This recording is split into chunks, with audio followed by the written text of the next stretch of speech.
Hi guys! Para na ito, luluto tayo ng ating Bicol Express. Ayan.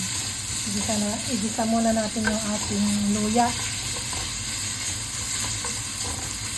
Hanggang maging brown siya.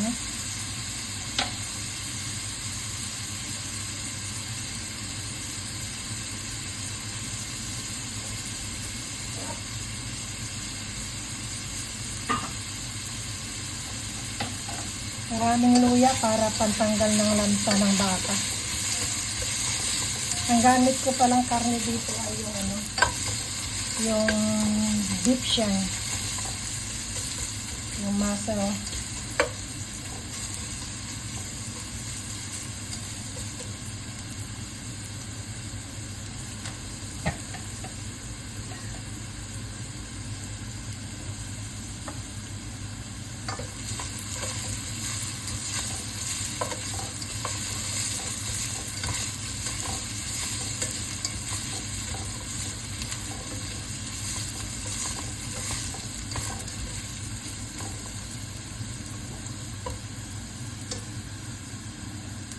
Ayan guys, okay na yung ating luya. Sunod na natin ang ating sibuyas.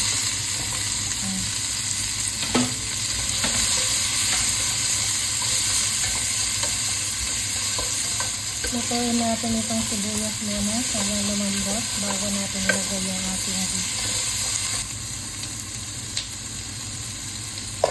Ayan guys, okay na yung ating sibuyas. Kaya lagyan na natin yung ating beef.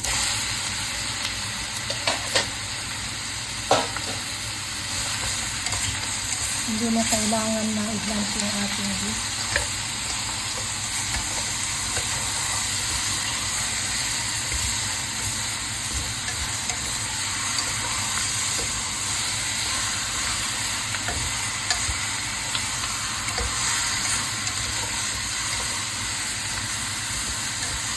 Yan, igisa muna natin siya hanggang mag-change yung color bago natin lagay yung ating gata.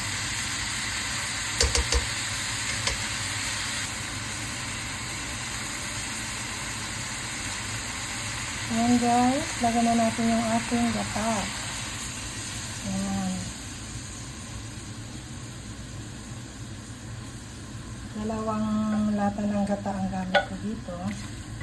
Pero yung beef shank, ang gamit ko is tatlong beef shank. Dalawang malaki tsaka isang maliit. Yan. Hindi natin kailangan na lagyan ng tubig guys. Hayaan natin yung ating gata magluto sa ating beef.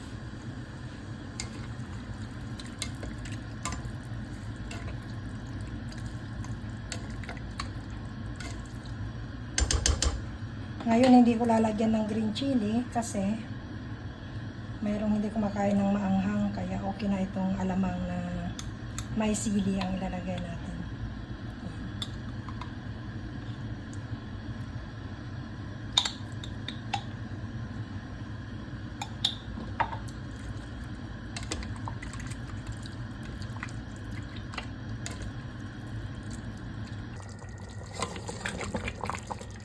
Yan, ito na yung ating Bicol Express.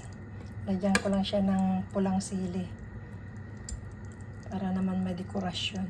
Pero hindi pa siya masyadong malambot kaya matubig pa.